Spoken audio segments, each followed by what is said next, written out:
Hi guys, welcome back to Behind the Sawdust, our weekly-ish vlog where we talk about what goes on when the cameras are off here at the two Stumpy Nubs Woodworking Journal shops.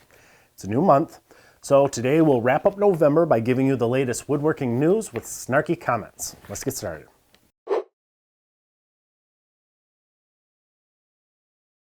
We begin with breaking news from the table saw wars. As you may have heard, Sawstop has sued tool giant Bosch over its Reaxx table saw, which Sawstop claims infringes on their patented skin sensing technology. Well, the battle has been waged in court and in most of the online message boards because everybody seems to be a patent attorney these days. Well, the only opinion that really matters is that of the International Trade Commission that's been hearing the case. And it appears that Sawstop is well on its way to winning this one.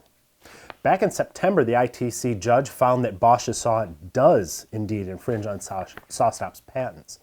Bosch, though, responded that the ITC judgment will be reviewed and they still expected to prevail in the end. However, just this past month, the court finished that review and confirmed their ruling that Bosch was in violation. So what does this mean? Well, it appears that at least for the time being, Sawstop can claim a major victory. And if I owned a Bosch Reaxx saw, I'd start stockpiling those little cartridges and spare parts that I may need in the future, just in case you're not able to get them. But I'm sure Bosch will say it ain't over till the fat lady sings and that chubby Fraulein hasn't even taken the stage yet. And they may be right, because the court has yet to actually bar the Reaxx saw from sale in the United States. That cease and desist order is still before the court, and we don't expect to see a ruling on that for a couple of months yet. And of course, then there's likely to be the appeals and all that nonsense that drags this on for years. But the future of the Bosch saw does not appear as certain as it did just a year ago. We'll keep you updated as the case continues. You may not know this, but I like to collect and use old tools. So I found this article interesting. Archaeologists say that they have opened a Viking toolbox that is 1,000 years old. And inside they discovered 14 different tools, which I believe suggests that the owner was a woodworker, because the tools include a set of spoon bits, which, as we know, are commonly used by chair makers even today. There was also a set of pliers and some tweezers, evidently for removing those nasty splinters that are common when working with rough Viking timber. They also found what they refer to as a clink nail. Now, anyone who is familiar with Old English, or at least has access to Google, knows that a clink nail is another name for a clinch nail, which is a technique used by woodworkers to securely join their workpieces. Among the tools was also found a draw plate with a number of holes in it that researchers have identified as a tool for making wire, but any old-timey woodworker will recognize that as what Roy Underhill used to make his round pegs and dowels. These tools are in a rusted heap, but CT scans suggest that there may be even more hidden within some of those larger lumps. Perhaps a chisel or a hand plane, maybe a holdfast, or even a small fold-up workbench. If you don't think it's possible for a Viking workbench to fit in a toolbox, consider this. These discoveries were made in the fortress of a 10th century Danish king named Bluetooth, making these tools the earliest known examples of Bluetooth technology. Well, I know times can be tough, so if you're looking for a job, listen up. You may be just the sort of person that the Port Townsend School of Woodworking is looking for. Not as a student, not even as a teacher, they're looking for an executive director. That's right, you could be the guy in charge of one of America's most prestigious woodworking schools. What an opportunity, you say, to be hobnobbing with the masters of the craft, helping to shape those little young skulls full of mush into tomorrow's master craftspeople. Not so fast. There's a catch. As the guy in charge, you will have a hand in choosing the curriculum, but your primary tools won't be planes and chisels. They'll be telephones and the seat of your pants. You see, the responsibilities of the executive director include overseeing marketing and communications, collaborating with the board on outreach, leading fundraising efforts, securing grants and donations, negotiating the annual lease, recruiting support staff, overseeing financial reports, preparing budgets and presenting them to the board, managing OSHA compliance, managing and backing up all of the software and hardware, and the list just goes on and on. So, if working with your hands, making things from wood has gotten a little stale, and you'd like to exchange your shop apron for a suit and tie and a modest $45,000 salary, contact the school at the link in the notes below the video. But if running a woodworking school doesn't sound like a good fit for you, I'm also looking for an executive director at Stumpy Nubs Woodworking Journal. Your responsibilities will include chilling our cold ones, replying "I know you are, but what am I" to rude comments on our YouTube channel, applying Mike's mustache balm, chilling more of our cold ones, and a few miscellaneous duties like all the web editing, video editing, camera work, updates, you know, that kind of thing. Oh, and Chip gets to whack you behind the knees with his broomstick every morning. That little guy just loves doing that.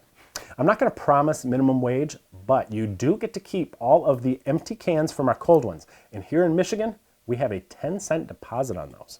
So if you're interested in applying and you have at least one master's degree in something that sounds interesting, let us know in the comments below the video. Pro carver Mary May is writing a book about carving traditional acanthus leaf designs in furniture. And as we all anxiously await its release through Lost Art Press, you may enjoy a little story she related about how she got into wood carving. She was just 6 years old, and she'd been practicing her writing of her name in school, and she was so proud of this new skill that she decided to practice it with a screwdriver on the front of the 9-drawer chest in her bedroom. So the letters M-A-R-Y scratched easily, she said, in the soft pine of each drawer front, but she soon realized that Mommy and Daddy wouldn't be so proud of her penmanship. So what'd she do? She added a little extra line to each Y, turning the 9 Marys into 9 Marks, which happens to be her brother's name. Of course, her parents weren't fooled, but instead of tying her to a radiator and beating her with a rubber hose like my parents might have done, they made her use that dresser all the way through high school as a reminder of her misdeed. Now, I found this story to be particularly interesting because I had a similar first experience with wood carving. This is a true story. I remember as a little stump whittling away with some sharp object on the drawer front in my parents' dresser. Well, when the danger of discovery occurred to my dumb little child head, I decided not to cover it up, but to add to my design, "I love Mommy and Daddy," because who could get angry at a child that expressed his love through wood carving, right? I don't remember what happened after that, but I do remember it was 20 more years before I carved anything out of wood again, so. Noted woodworking historian and Santa beard aficionado Peter Follinsby visited the Shelbourne Museum in Vermont this fall and spent some time examining the 17th century table that I found absolutely fascinating. The table had no top attached to it, which exposed its 500-year-old secrets. Among my favorite details were a faint set of chisel marks that were left by the original craftsman to help him identify which parts would go where when he finally assembled it. This particular apron was marked with a 4. There were also a number of holes and channels bored by insects before the piece was built, showing the joiner's thrift when choosing his material. And you rarely get to see tenons inside their mortises, but this craftsman cut his the full height of the aprons, and the missing tabletop left them exposed.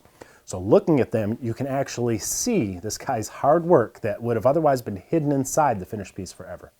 I don't really have anything snarky to say about this. I just love this sort of thing. Not just for the love of woodworking, but for the love of the history too.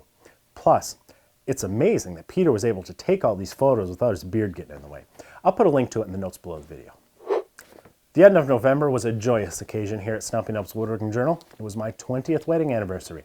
Yes, I used to be that good looking. Back then, we honeymooned in the city of love, Toronto. So I had a pretty high bar set for the big 2-0. So where did the missus and I go to celebrate? Detroit. Yes, the city that was once the murder capital of the world has seen a resurgence in the last few years. It's actually a nice place to visit. Sure, it was still a little iffy walking down some of the streets. Even in Midtown, I got stopped every 10 steps and asked for money, but I figure it's just because I'm a famous internet woodworker. Anyway, we had a lot of fun, and it changed the way I felt about Detroit and made me think about a segment we did a while back when Detroit wasn't such a nice place. It's mostly tongue-in-cheek, but I thought you might like to see that segment again. If you've never been to Detroit, fear not, because Stumpy is here with directions to the event center. All right, what you do is you go down 8 Mile past Eminem's house, but don't stop and gawk. You will get shot. Keep going through the gang war and then turn right at the red crack house. Not the first red crack house, I think it's the 5th one. So you're going to turn right there and then go straight until you pass a group of freestyle rappers. Now you're going to want to hang a left there because that's near the welfare office. And believe me, you don't want to be near the welfare office on a Friday. You will get shot. I have to warn you, this is a bad part of town, so lock your doors before you get there. Don't wait to lock your doors until you pull up at a stoplight next to a group of teenagers in an El Camino. You will get shot.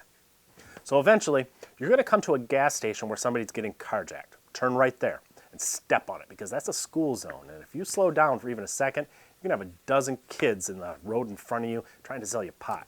Don't honk your horn at anybody. You will get shot. Now, just past the school is a stoplight. It's easy to miss this one because all the lights in the city is out. But the way I remember is there's a guy named Larry that's always on that corner fighting a cat. Don't give Larry money. He will just buy booze with him. Besides, if you roll your window down, you will get shot. Anyway, when you see Larry, turn left, unless it looks like the cat's winning, and then you're going to want to make a U-turn. Either way, you'll eventually get run off the road by a guy in an El Dorado named Sal. Don't look him in the eye. You will get shot. Just give him your money and get in his trunk. He's going to drive you around town for a while, make a few deliveries, and then he'll drop you off at the event center. But you will get shot. That segment really riled a few Detroiters up back when we first ran it because they knew that the city was on the road to recovery. And after my most recent visit, I have to agree. We still have a ways to go, but here's to a revitalized Detroit. Well, that about wraps things up for this edition of Behind the Sawdust. Next week, I think we'll do another question and answer vlog. So leave your questions about just about anything in the comments below or on our Facebook page or on Twitter, or email them through the contact link on our website. Oh, and don't forget to support our sponsors. Without their generosity, we couldn't produce the wide variety of woodworking videos we make for Stumpy Nubs Woodworking Journal. Then, you should sit back and have yourself a cold one, because you've earned it, my friend. And these are worth 10 cents now.